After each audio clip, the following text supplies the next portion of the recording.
te loolu ministère yi dañ cee taxaw thème pour xeex bi ñoom donc plus ñuy dem plus aussi technique de vol yi technique de fraude alimentaire yi di développé wu te loolu lu koy gën a indi aussi mooy réseaux sociaux yi waaw dañuy won nit ñi li ñuy def ba lii yàqu ba lii bañ a yàqu li ñuy def ba def lii ba def laa et cetera donc moo tax ñun tamit suñuy service waaw dañu lay woon possibilité moo tax ñun tamit suñuy service dañ leen a adapté de telle sorte que à chaque fois dañuy alerte donc lu ñu gis ci réseaux sociaux yi des fois ñu def communiqué des fois ñu def ay actions sur le terrain donc lu ñu gis ni lii day yàq ñu daal dem ba ci association de consommateurs ba ci industriel bi ba ci et cetera sensibiliser leen mobiliser leen contre ces actions malfaisantes donc ministère yi aussi dañoo adapté seen ligne de conduite dañoo adapté seen procédure par rapport donc à ces enjeux là.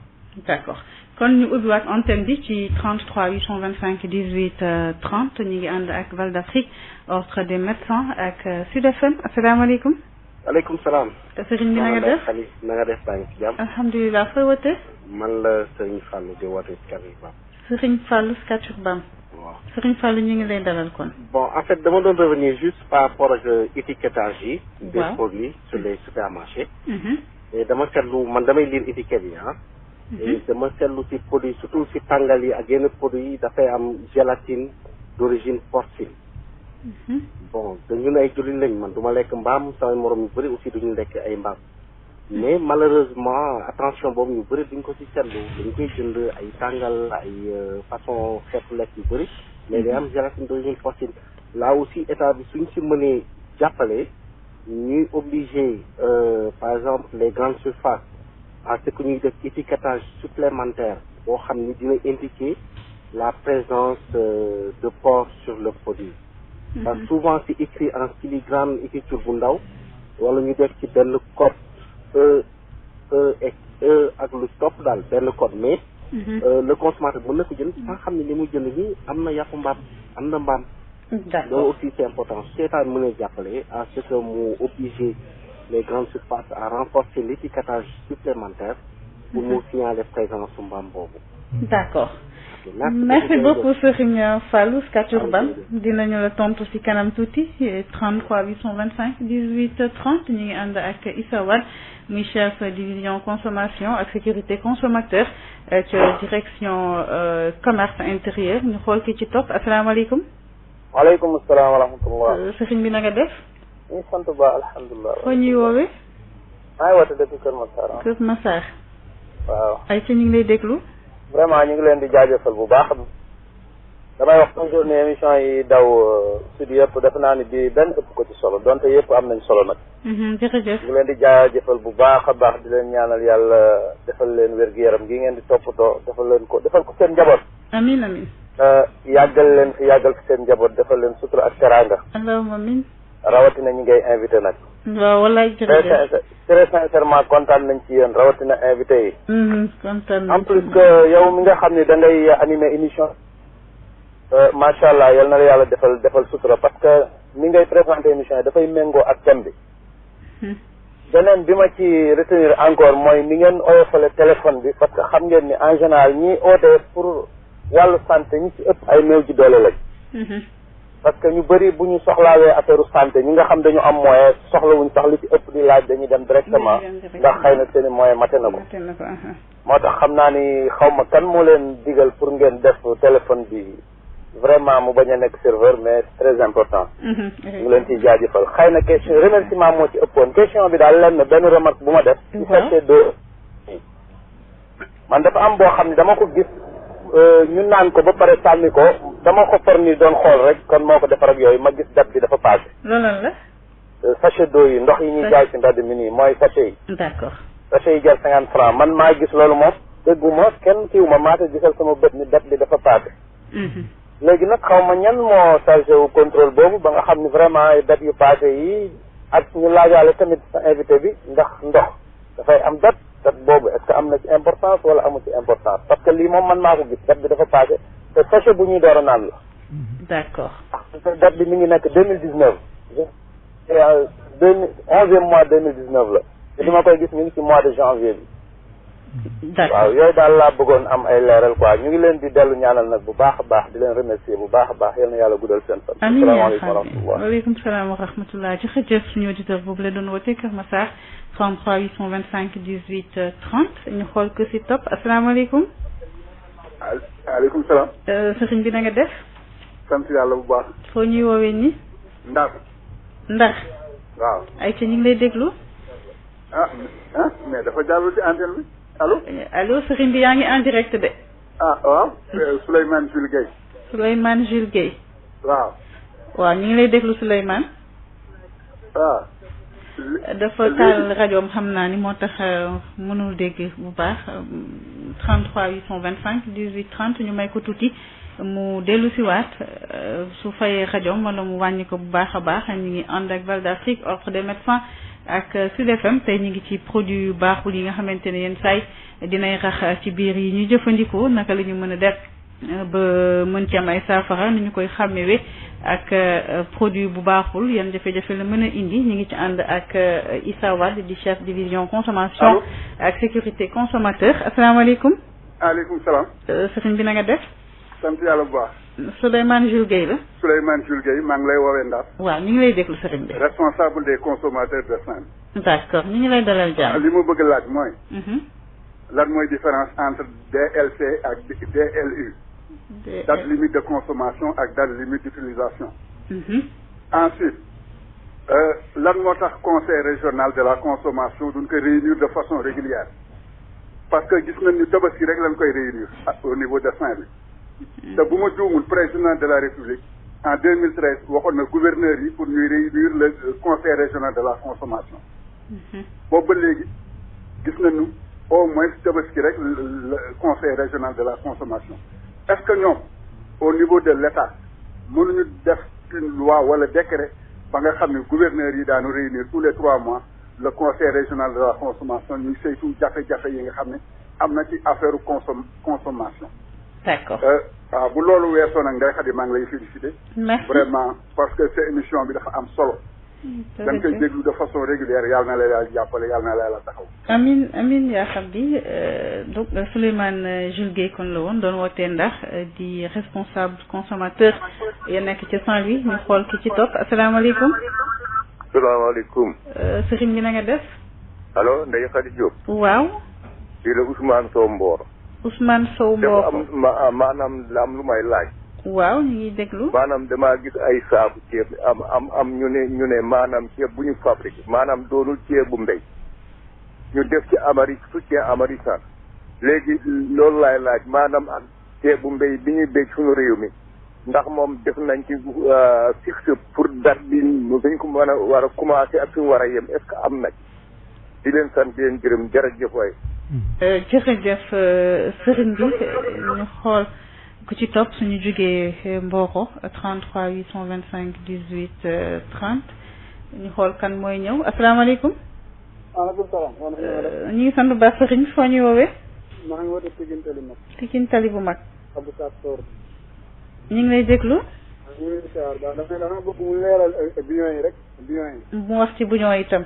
waaw bidon yi nag coow da cee bëri lool ci réew mi. d'accord. ok jërëjëf. jërëjëf 33 825 18 30 suñu amee kenn xam naa dañu taxawaat Alassane daal di tontu su fi xajaatee ñu ubbi asalaamaaleykum. maaleykum salaam. sëriñ bi na nga def. maa ngi woowee Thiès. baal ñu nga fay sa rajo ndax ñu mën a déggante bu baax. waaw wàññi naa ko moom sax amu wàcc yoon bi. maa ngi def soxna Ndeye Khady. alhamdulilah. waaw yéen a ngi ci jàmm. ñu ngi sant bu baax. maa ngi tudd Saliou Gueye di la woowee Thiès. Saliou Gueye. waaw d'accord bisimilah Saliou. ñu ngi kontaan ci émission bi. merci beaucoup. ñu ngi waale sa invité boobu. ñu ngi lay fay bu baax. waaw man de dama doon laaj kooku ba xam. ñun xeeti boisson yi ñu naan léegi nii ba xam ñoom ba xam moom dugg na ci laboratoire yi wala déet. parce que fi mu toll nii même xeeti ndox yi nii da nga ciy gis façon xeetu ndox bu ne da nga koy gis sachet ndox bu ne da nga koy gis. même ceeb bi léeg-léeg da nga ciy gis ceeb yoo xamante ni day am ay xeer yoo xamante ni xam nga léeg-léeg am na ñoo xam ne par ravitaillement weer la ñuy jël. mais da nga ciy gis xeer yoo xam ne day mel ni comme ceeb bi. loolu moom ñu ngi koy laaj moom tamit ba xam nu mu demee noonu. d'accord. baax na ñu ngi leen di sant di leen gërëm jërëjëf ñu ngi lay sant di la gërëm ci sa woote Alassane ñu taxaw su fekkee amul ku rëcc ñu daal di tontu wala am na ku yegg si déjà asalaamaaleykum. aleykum salaam wa rahmatulah. sëriñ bi na nga def. ñu ngi ci jàmm bu baax. alhamdulilah fooy wootee. maa ngi Pikine. Pikine. waaw loo bëggoon laajte. waaw dama leen laaj comme ñooñu ñoo fi waa consommation. waaw. waaw léegi ñoom ñu waa xeetal def ñu comme ça ñi aaya xeetal publicité xeetal ak yooyu. waaw. waaw lan moo tax ñoom defuñ ko si publicité pion yu bon yi nga xamante ni chaque jour ñu ngi koy publicité di ko ñoox nit ñi. d'accord dina la si wax lu mu xam incha allah. incha allah. jërëjëf kon ñu may ñu tuuti ñu taxaw mën a bàyyi waat kii di Issa Wade mu mën a tontu mu di chef division consommation ak sécurité consommateur ca direction commerce intérieur dañuy ànd kon ak Serigne Fallou woote woon si Scat Urbam nee na moom dafa ñëw Issa ci wàllu étiquetage yi. ndax nee na yenn saa yi nga dem ci yenn grande surface yi nga dugg fekk fa ay xeeti tàngal yoo xamante ne soo xoolul baax dafay dañ ciy bind ne dafay am gélatine d'origine porcine maanaam da luy jógee ci mbaam.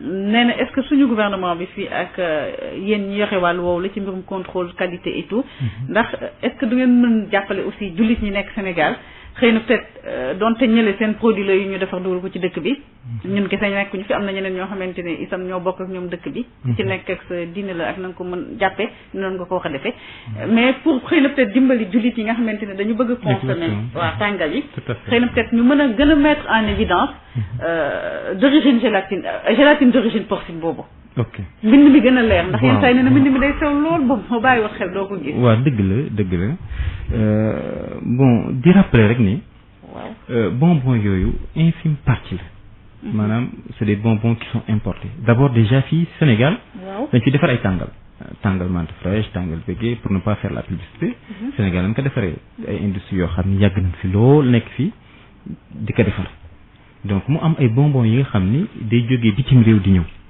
mais ñun xam nga sunu loi dëkk maanaam dafa jiital aspect républicain c'est-à-dire que nekku fi di défendre jullit bi rek wala nekk fi di défendre chrétien bi rek même si étiquetage dafa war a vraiment explicite de telle sorte que consommateur bu jël produit mën a xam mën a ràññi ni produit bii kat am na nangam te ñun loolu suñu loi da ko prendre en compte dañu non seulement dañoo sukkandiku suñu loi 66-48 donc du 27 mai 1966 donc relative au contrôle des produits alimentaires et à la répression des fraudes ci loi bi ak décret d'application bi yoon dafa ne produit boo xam ne dañ koy mettre à la consommation produit boobu dafa war a maanaam recouvrer dafa war a am ay mentions yi nga xam ne day renseigner consommateur bi ci qualité composition wu produit bi exactement li ci nekk dañ ko war a ràññee ci étiquetage bi de façon explicite bon loolu doyul ñu dem jëli norme bu ñuy woowee norme codex nga xam ni mooy norme bu nekk ci kaw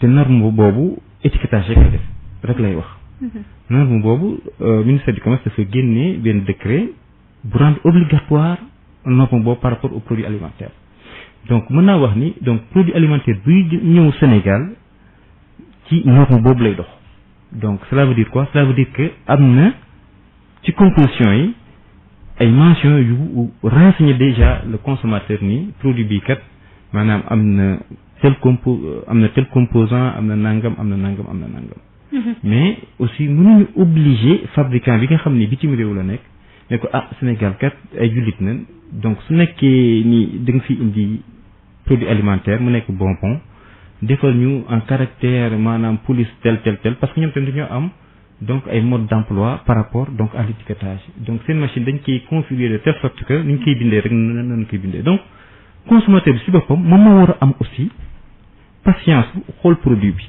est-ce que lii am na maanaam lu muy woowee gélatine d'origine porcine su ko amee mu écarté bàyyi ko fa su fekkee du ko consommer su fekkee da koy consommer mu jël jëfandikoo ko mais toujours est-il que consommateur bi si boppam moo war a dimbali nag boppam parce que état tamit mënul def lépp.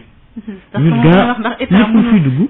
xëy na peut-être ki moom grande surface bi xëy na peut-être gën a mettre en évidence que yi ñoo am. mbaar waaw loolu mën na nekk possibilité boo xam ni dinañ ko étudier mais di rappeler rek ni loolu nekkul benn yoon ci suñuy loi daal donc fii chrétien ngi fii musulman ngi fii man mi di wax jullit la et cetera donc su ma gisee lu mel noonu du ma ko jëfandikoo donc nan am patience aussi di xool produit yi nga xam ñi ngi leen di jënd di ko di leen jëfandikoo. parce que comme que defaruñu ko bitim réew leen ko defee mënuñoo dem ba ci pays étranger bi di ko wax ni nangam ak nangam donc ñun ñi ñoo war a am donc patience di xool bu baax lu ñuy jënd ak li nga xam ñu ngi koy consommer waaw te aussi di encourager tamit grande surface yi ci possibilité bu mel nii su amee des bonbons donc d'origine gélatine porcine au moins tamit muy aviser consommateurs yi. mais toujours est-il que déjà loolu nekk na ci produit bi. waaw xam naa c'est un petit caractère moo tax nit ñi waaw lu ñu koy faral di seetlu. Kër Massar la wootee nee na dafa dox ba yam ci mbuusu ndox boo xamante ne ki ko naan xam naa daf ko naan rek teg ndox mi ngi jeexoon nee na ci novembre 2019. te moom nee na bi ñuy naan ndox mi janvier 2020 la. ndax ndox am na date de péremption et puis ndax ndox mi itam contrôle bi ñuy wax ni ñi yeneen ko ci def. exactement ndox dafa am date de péremption.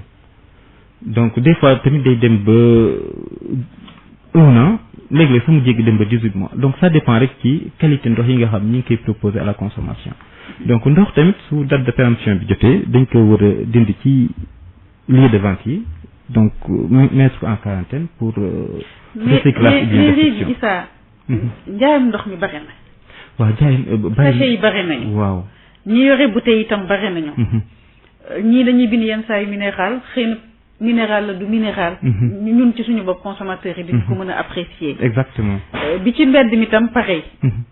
ni ñu ko yoree ci naaj wi. fan la jógee. manipulation bi yooyu yëpp ça pose problème. lan la ñu wax def. waaw man jàpp naa ni. est-ce que ndox yi ñu fi jaay yëpp sax déjà kii na ci normes yi nga xamante ne moom lañ santaane. exactement donc man jàpp naa ni fu mu nekk nii dañoo war a gën a moderniser. produits yi nga xam ñu ngi koy mettre ak en vente bu njëkk ba ku doon jaay ndox du ma stigmatiser mais suñu bopp pël Fuuta yi dañ doon jël mbuus di ko ëff jël bidon def ci takk teg ñu dem ba ci yàgg waa ministère du commerce aaye leen ko mais lii daal baaxul lu ñuy ëff di jël ndox ci bidon di ko def ci mbuus dafa am problème sanitaire ñu aaye loolu daal di leen encourager ñuy dem di def bi ñëwee ay fabrique d'eau maanaam dañuy ut ay machine ut ay filtre jaarale sa ndoxu robinet bi nga xam ne déjà consommateur ñu ngi koy utiliser ñu filtrer ndox mi daal di koy def ci sachet yi daal di koy jaay te yooyu day ànd ak date de production day ànd ak date limite de vente donc di ñëw rek ci étape boobu fu mu nekk ni commencé na bëri ndax léeg-léeg lay tànk donc Sénégal dëkk boo xam ni température bi des fois dafay élevé nit ñi dañuy ñàkk dañuy soxla ndox activités yi aussi dañoo bëri donc mais loolu warul tax ñu war gën a moderniser maanaam jaayam ndox te fu mu nekk nii sax mi ngi ñëw parce que bu njëkk ba déjà benn industrie rek moo établi aussi jaayam ndox en bidon léegi soo amee seetlu de plus en plus nit ñi ñu ngi délaisser les sachets d'eau di dem di jëndi donc des bidons d'eau donc loolu rek pour wane ni tamit suñu ministère dafa taxaw pour encourager accompagner donc les acteurs surtout le secteur privé à aller donc vers la modernisation de leur structure de production. est-ce que mosu leen am benn retour ci ndox mu bon. si léeg-léeg sax ñu daal di dem tëj ay fabrique d'eau. léeg-léeg ñu daal di seen ndox yooyu lu ci nekkoon ñoon ñi ngeen tëjal seen i bës. yooyu dafay am comme lu may wax nii rek des fois des corps étrangers nit day gis supposons benn lu mel ni walax jaan ci biir ndox. des fois dafay arrivé daal ñu koy déclaré ñu daal di def ñu tracé ko gis ni bërëb sàngam la dëkk sàngam et cetera ñu daal dem ba foofu en relation avec les forces de sécurité ñu daal di tëj bërëb bi nangu jumtukaay yi indi ba pare teg ay daan producteur loolu moom vraiment du jeex du xaaj donc bis bu yàlla fekk donc ñu ngi si terrain bi di def donc contrôle boobu daal. d'accord ndax la wootee Souleymane Jules Guèye responsable association consommateur foofule ca Saint-Louis nee na dafa bëgg a xam différence entre date limite consommation ak date limite utilisation boo wax aussi ci conseil régional de la consommation bi nga xamante ne nee na njiitu réew mi dafa xoon depuis 2013 que dañu war di réunir régulièrement mais nee na gis na ne duñu ko réunir tant que xëy na booru tabaski jotul wala korité yu demee noonu daal occasionnellement lañ koy def nee na est-ce que jotul ngeen am loi wala décret buy tax ñu mën a respecter instruction yi nga xamante ne joxe nañu ko ne tous les 3 mois ñetti weer yu ne dañu war a daje ngir mën a xam saytu consommation bi ni muy doxee lu ci laatu ak lan lañ ci wax rectifier. Exactement donc conseil régional de la consommation normalement trimestre bu jot dafa war a am réunion donc ne serait-ce que une réunion de prise de contact ou bien de sensibilisation ou bien de concertation donc waruñu xaar rek ba problème am crise am augmentation de prix am et cetera ñu doo ko jóg pour maanaam homologuer les prix pour arrêter quelque chose non ou bien ñu bàyyi ba événement jot ñu doog comme par exemple tabaski korité et cetera non chaque trimestre normalement le conseil régional de la consommation donc doit se réunir man mii di wax ak yow nekkoon naa région de Saint-Louis en qualité de chef de service régional mais man ba ma fa nekkee à chaque fois aussi maa doon pousser le gouverneur donc à organiser des conseils régionaux de la consommation donc de façon trimestrielle donc leneen di mooy.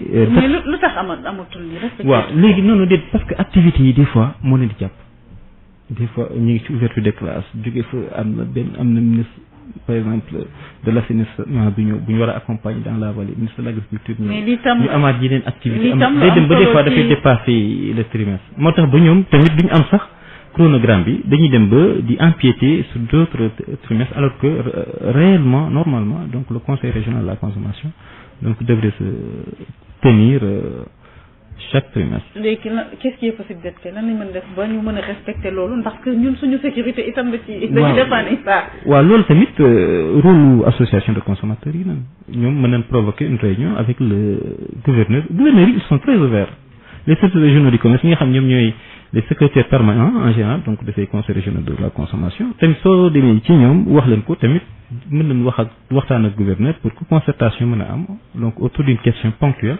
nga xam ni dinañ gën a mën a prendre en compte. est-ce que Dakar ñu ko fiy def régulièrement wala.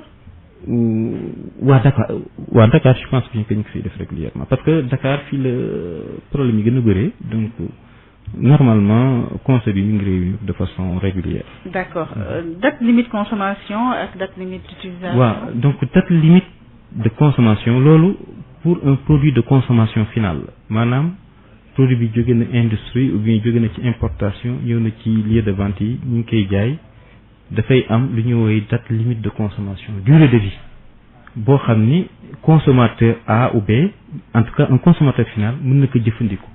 ci durée boobu. waaw ci durée boobu. waaw supposons boisson jóge na ci benn industrie fii ci Sénégal. ñu ngi koy jaayee supermarché.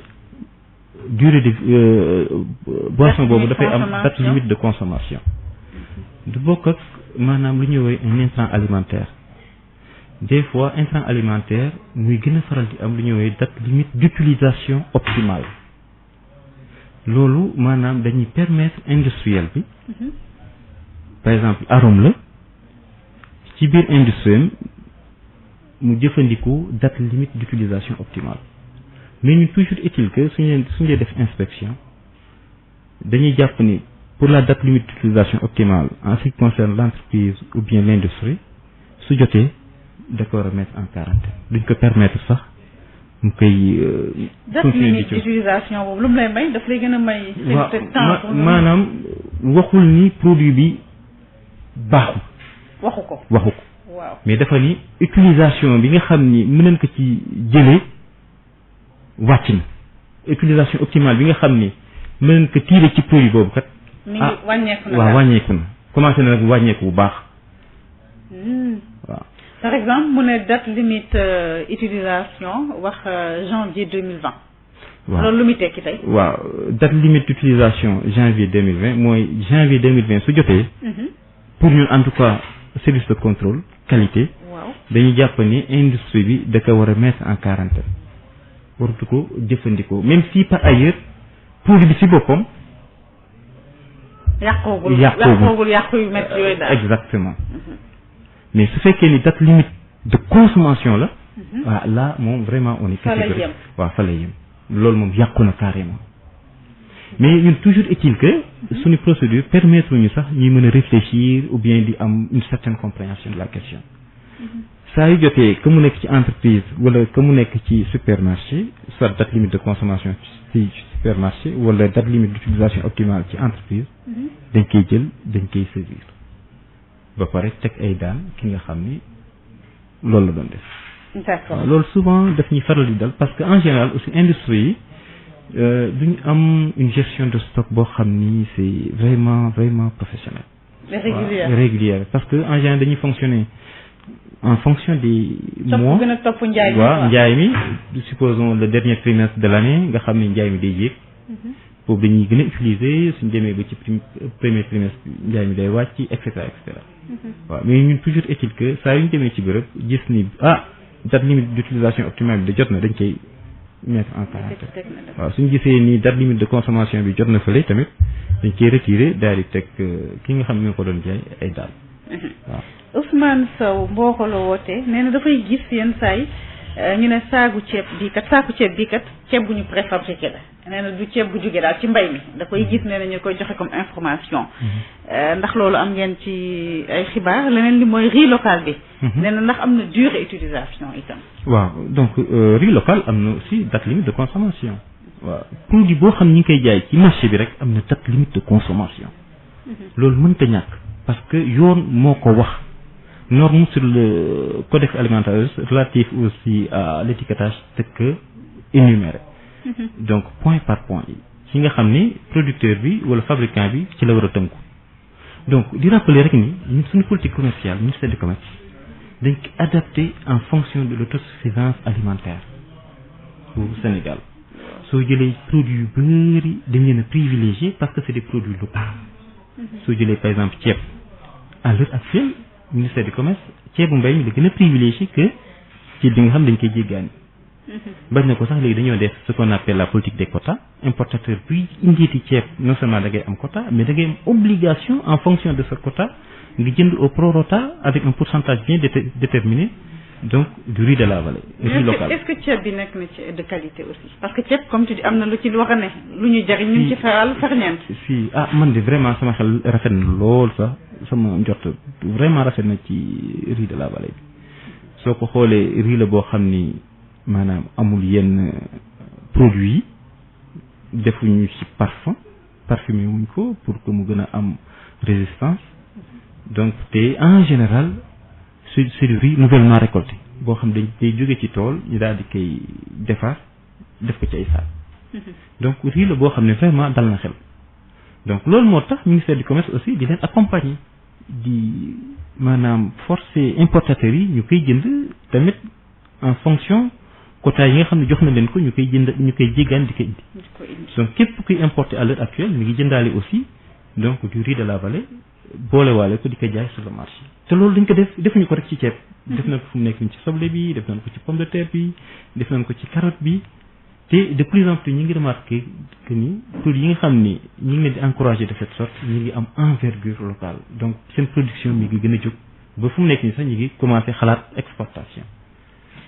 donc ministère du commerce ci wàllu woowu tamit te ci taxaw tem di encourager producteurs locaux yi que production locale bi nga xam ni ñi ngi ko war a def di ko proposer consommateurs yi nekk des produits de qualité des produits sains et propres à la consommation. Pikine tali bu mag lañuy ñaari Pikine la sax defe naa ñoom ñaari tamit dañu wax ci wàllu bouillon yi nee nañ tool yi bari na ci itam lool gis na ne wàllu xeesal bi def nañ ci ay interdiction tere ko ci wàllu publicité bi ak Sénéra et tout nee na lu tax bouillon yi tool yi mu am yëpp yéen waxu leen ci pour mën a protéger itam consommateurs yi waaw loolu waxuñu ko parce que dafa am amalgame bi ci nekk confusion bu extraordinaire parce que bëri jàpp nañ ni bouillon baax man mi di wax ak yow damay jëfandikoo bouillon donc xam naa li ci nekk xam naa loo xam ne nekku ci te nit ñi xalaat ni mi ngi ci donc di rappeler ni Sénégal déjà producteur de sel la année at bu jot suñu production dina weesu 600,000 tonnes 6 industries de bouillon ñoo nekk ci Sénégal su ma wañoon publicité sax mën naa da ko énumérer jaru ko. waaw donc 6 industries yooyu. ñuy defar bouillon au Sénégal état bi teg leen ci yoon ne leen nii ngeen di defaree bouillon léegi bouillon nekkatul 60% de sel nekkatul 70% mais dem na ba date teneur maximale ci composition bi jéggaanewul 55%. donc 55 la di wàcc li ci am mooy problème bi mooy mode d'emploi bi te loolu aussi exigé na à ce que chaque fabricant ci étiquette bi mu ciy def mode d'emploi mais loolu tamit terewul consommateur ménagère bi la bonne ñoom duñ am patience de lire dañoo jël déjà bouillon bi remplacé ko ak xorom te loolu warul parce que bouillon maanaam releveur de goût la exhausteur de goût la maanaam dafay safal mais warul xorom te confusion boobu déjà am na ci ménage ñoo xam ne au lieu que ñuy xorom après de côté ñu daal di ci wis-wisal bouillon non duñ ko def am na ñoo xam ne dañoo remplacer léegi xorom par bouillon te loolu baaxul. mais def xorom tam defaat bouillon yokk xorom la. waaw yokk xorom la mais loolu. parce que ñun li ñuy utiliser ci xorom rek déjà sama ci kër. waaw mais loolu ayut su fekkee ni xam nga dose bi nga xam su fekkee xam nga sa dose supposons ngay togg ci nu fukki nit nga jël supposons juróom-benn bouillon def ci loolu ëpp na benn bouillon rek doy na des nga xorom maanaam bouillon nekkul pour mu remplacer xorom non mais dafa nekk pour mu relever goût ceeb bi nga xam yaa ngi koy proposer say proche donc.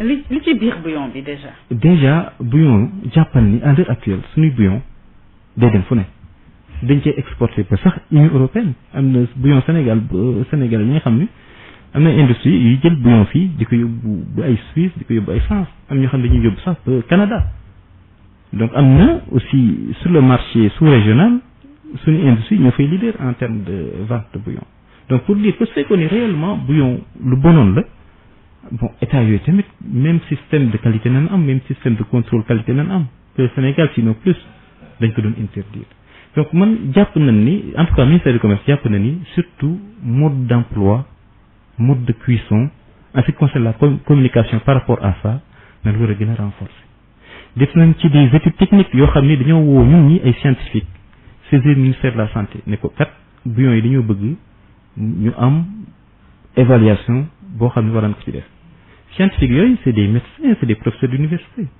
c'est des ingénieurs en agroalimentaire jëleen bouillon yi yóbbu ko ci ay labo saytu nañ ko xool nañ composition yi et tout gis nañ ni amul benn problème problème bi bu mu am mooy ménagères yi seen wàllu bopp xamuñu seen dose dañuy ëppal ci utilisation bouillon yi te loolu baaxul ndax lu ëpp comme lu wolof Njaay wax tuur donc comme dit l'adage donc c'est la dose qui fait le poison.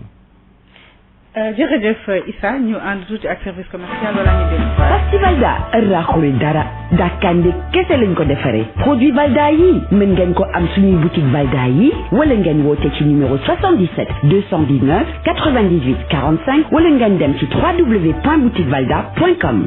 Valda Afrique moo leen di may seen émission Allo Docteur. Allo Docteur la ñu nekk nii ànd ak Valda Afrique ordre des médecins ak Sud FM Ousmane Sow laa jëm Mboro am na buñ ci fàtte ci wàllu ceeb xam naa bu muy gis ci ñuy wax ceebu plastique ak yu ni mel. ci la bëgg am information est-ce que c'est avéré. est-ce que non ceebu plastique non ceebu plastique mën ta loolu amul maanaam ci réseaux sociaux yi rek la génnoon gis benn unité industrielle à partir du plastique ñuy def benn manipulation ba mu dem ba nekk ay grains de plastique grains de plastique yooyu ak coloration bu mu am ñu koy def ci ay saako nit ñi jàpp ni ceeb la buy jëm si pays kii sous-développé yu mel ni Sénégal mais loolu amul waaw riz en plastique mënta nekk amul. d'accord Saliou Gaye mi ngi wootee Thiès moom itam nee na xeetu boisson yi ci dëkk bi bare na. comme ni ñu ko doon waxee sànq ndox yi itam bare na. ceeb bi itam nee na yenn saa nga jënd ko fekk ci ay xeer yu bare. loolu ndax mën ngeen ci renseigner aussi nit ñi. waaw man li ma koy wax rek mooy na dalal xelam. bayluwaay bi terewul baaxaayam maanaam dara mën na ni gaañ mais baax donc nekku ni dafa di maanaam boissons yi dañoo bari type de boissons yi bari que boissons yi baaxuñ non parce que boisson avant ñu koy mettre sur le marché service technique yi déjà def nañ inspection bi def nañ analyse def nañ contrôle parce que fii tout est délimité même ñun suñu wàllu bopp sax dañuy jël produit bi suñu ko joxe même ñun sax duñ ko saytu suñu bopp dañuy dem ba ci laboratoire bi nga xam ni suñu laboratoire accrédité moo def analyse bi daal ñuy jébbal bulletin bi te loolu dañ koy def sax de façon contradictoire wax naa la ni su fekk produit boo jël ñaari ministère ñoo koy fay donc comme mu nekk un produit d'origine animale un produit halieutique ou bien un produit d'origine végétale ministère yi seen bopp ñoom ñooy toog saytu ko jàpp ni produit bi baax na wala baaxul donc en général su fekkee ni nag contradiction boobu am na et que mu conformé wu ñu méngoo ci ni produit bi baax na dañ koy mettre à la consommation donc bariwaay bi terewul aussi baaxaayam dara mën na bari mais aussi baax. d'accord ceeb bu bari xeer bi. waaw ceeb su bari xeer moom loolu moom jarul lekk. waaw parce que ceeb warul am sax xeer donc corps étranger warul nekk ci ceeb. waaw ceeb bu am ay corps étranger rek non waa jàppal ni ceeb boobu moom musiba la. et que mën na dem sax ba ci services régionaux yi wala services départementaux du commerce yi def réclamation. waaw yóbbu saako bi allah kulli alin ko jaay da koy delloo xaalisam. d'accord ñu xoolaat ñi ci ligne bi ci 33 825 18 30 daanaka fukki simili moo ñu defee ñu jël ki ci njëkk asalaamaaleykum. waaleykum salaam. soxna si na nga def. man la Rufisque laay oote. waaw dafa am benn point bu moom bëgg fii ci cube yi am na benn élément essentiel bu ñu xam ne dañ ko tudd mooy glutamate te moo gën a. d'accord jot na wax glutamate bi 33 muy problème bu rëy itam ci côté boobule ci 33 825 18 30 asalaamaaleykum. man Ousmane maa ñëwaat te ma ne. waaw. ceeb ñaata variété ceeb moo am maanaam ñaata catégorie ceeb yu bokkul moo am.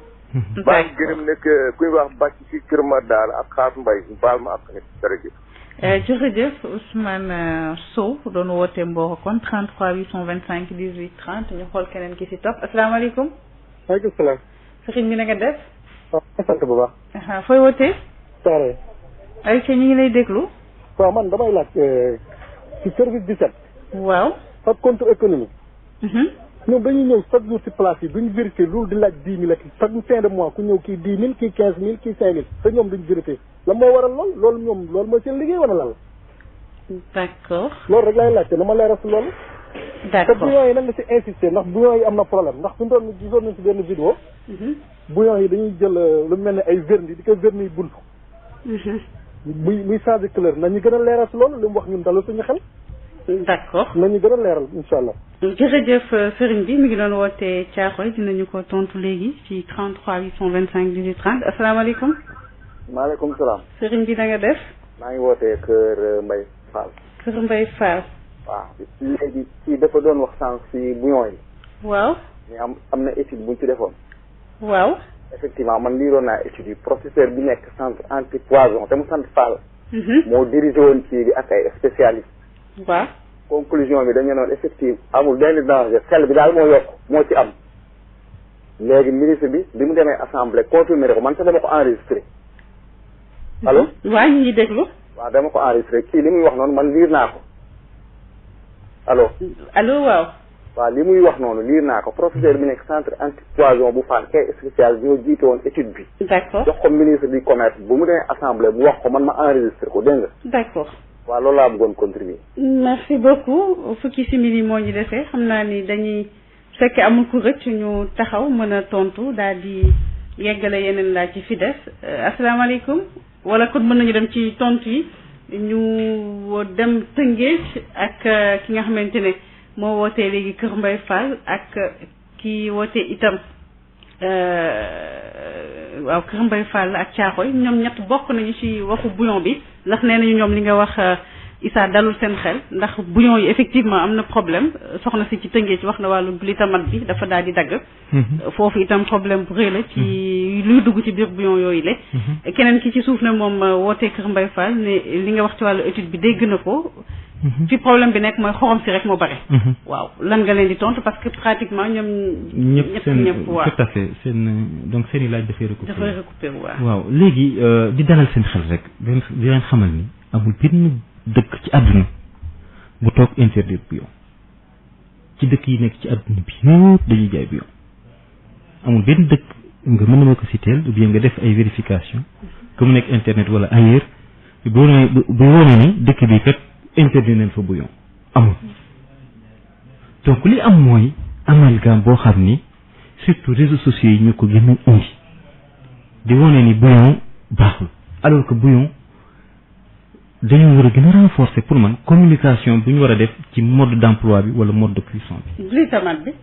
waaw glutamate léeg-léeg mu am ci bouillon mais terewul maanaam mu ñàkk bañ a baax bouillon dafa am composition nekkul ni dafa am glutamate rek glutamate baaxul non glutamate baax na aussi loolu aussi confusion la li ma lay wax rek mooy composition bi état da ko définir dañ ne léegi pour defar bouillon warul passé ci 55% de la totalité du produit maanaam ba 55% toléré nañ fabricant bi def ci xorom maanaam mu nekk xorom ba 55% li ci des yëpp ay ingrédients la war a doon dafay am ail day am persil day am colorant day am lu ne day am façon saf-safal bu ne donc di rappeler aussi ni bouillon nekkul ni dafa war a remplacer xorom mais saf-safal la luy relever goût kese la donc loolu tamit nit ñi dañ cee war a bàyyi xel nekkul ni da nga war a jël bouillon mu remplacer sa xorom non mais da nga ko war a jël mu accompagner sa xorom mën nga xorom ba pare nga daal di jël sa benn cube ou bien nga damm ko sax doo ko ciy def en fonction aussi ci plat bi nga xam ne moom ngay préparer ak aussi quantité bi nga xam ne moom ngay proposer à la consommation. Thiaroye la wootee woon nee na dafay seetlu contrôle économique ak service d'hygiène souvent dañuy ñëw ci béréb yi ñuy jaayee mais duñu contrôler lu ñuy ñëw def mooy laajte xaalis lu ay tollu ci ay 10 000 ak yooyu. waaw loolu moom vraiment su amee warul ñi ko def vraiment nekk ci yoon te su gisee lu mel noonu aussi mën na ko dénoncer mais tamit dafa yomb trop kenn nga jël sa micro ne li nangam mi ngi koy def nangam mi ngi koy def ak kooku teewul donc man je pense que lu mu wax nii vraiment war na nekk loo xam dañ ko war a vérifier waat daal parce que day yomb loolu daal nit toog fenn yore sa micro ak sa téléphone di accuser ñi nga xam ni dañoo nekk di taxawu askan wi ci seen wàllu jëfandukaay. léegi produits yi ñuy gën di utiliser fii moo xam ay produits denrées la wala produits yu nekk ay produits essentiels. ana en général yi nga xamante ni ñoo ci gën a nekk yi gën di présenter ay problèmes ci wàllu li ñuy wax dafa kenn mënu ko jëfandikoo wala nangam yàqu na wala lii wala li ko yàq daal gaaw na lool ci yi ngeen gën a seetlu yan la. waaw soo xoolee ñun suñu répertoire dafa am lu ñuy woowee les produits de grande consommation. produits yoo xam ni nit mënu toog bés te du ko jëfandikoo en tout cas le Sénégalais lambda. waaw loolu bokk na ci ceeb bokk na ci diwlin bokk na ci suukar bokk na ci farine maanaam pain daal. waaw bokk na ci aussi lait en poudre wala lait liquide d'une manière générale. meew waaw meew.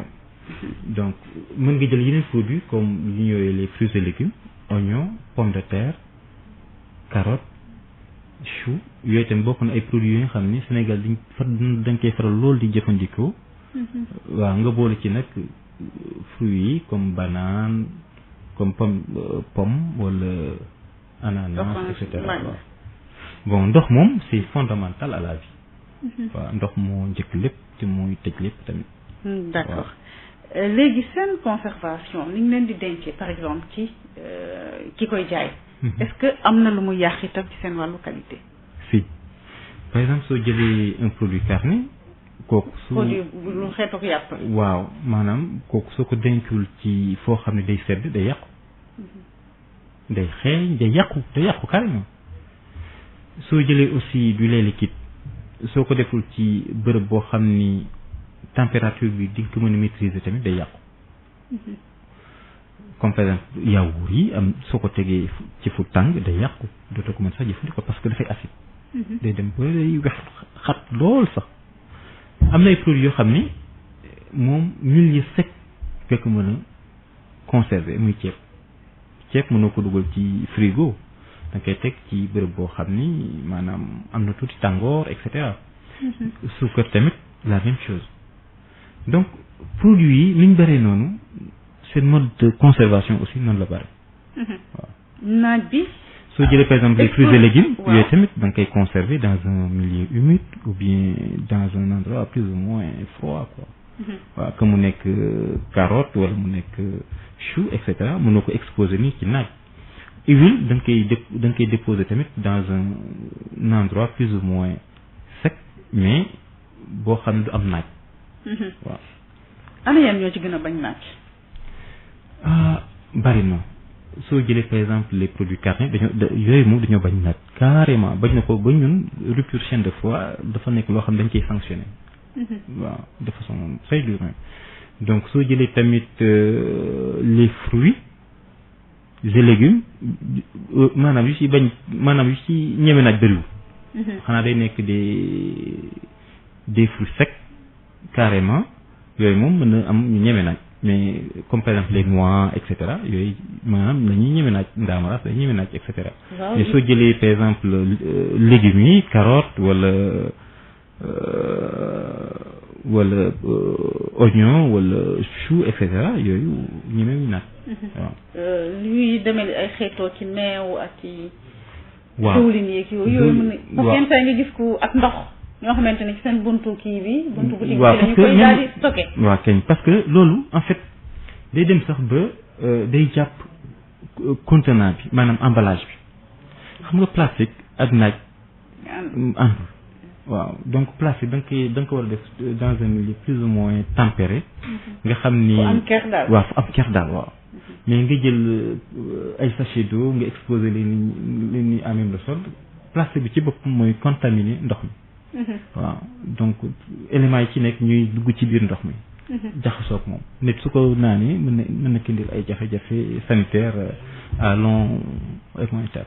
entassement bi nag yenn saa yi ni ngi leen stocké jël bi par exemple eau de javel jël ndox ma teg ca kaw. jël omo tegal ca kaw loolu dafay wane rek ñun ni dañoo war a gën a moderniser daal suñuy circuit de distribution. parce que boutique de quartier gaa baax na mais nit ñi dañoo war a évoluer vers un stade encore beaucoup plus moderne. soo demee États-Unis bien nga dem Canada wala Europe ay boutique de quartier presque bëritul.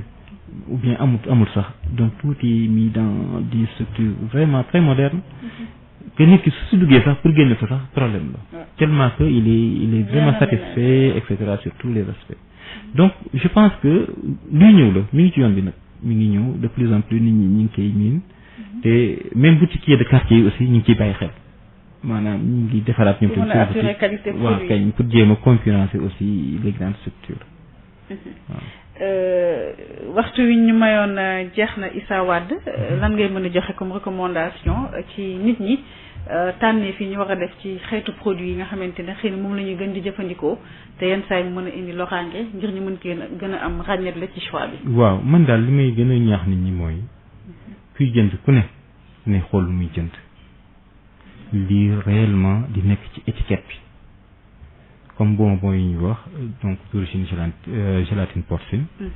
kuy jënd bonbon donc de importé te ñu toggee ko yenn togg yi na xool composition bonbon yi xool étiquette bi balaa ma koy jëfandikoo donc nga renseigné wu loolu bokk na déjà sur la première étape nga xool aussi date de production bi mais surtout date limite de consommation bi est-ce que produit bi ngay jënd périmé na wala périmé waaw te je pense que tamit consommateur bu nekk avant toute chose lu muy jënd lu nekk war na ko xool surtout concernant la date leneen li mooy conservation yi ak mode de conservation yi comme yow ni nga ko waxee sànq nii du produit yëpp nga war a mën a jël def ko ci benn place déedéet dafa am produit yoo xam ne ñoo xam duñu ànd waaw duñu ànd am na produit yoo xam ni du dem ci froid comme ceeb am na ay produits yoo xam ni day dem ci froid comme légumes comme fruits comme yàpp et cetera et cetera donc leneen bi mooy aussi sunu mbokk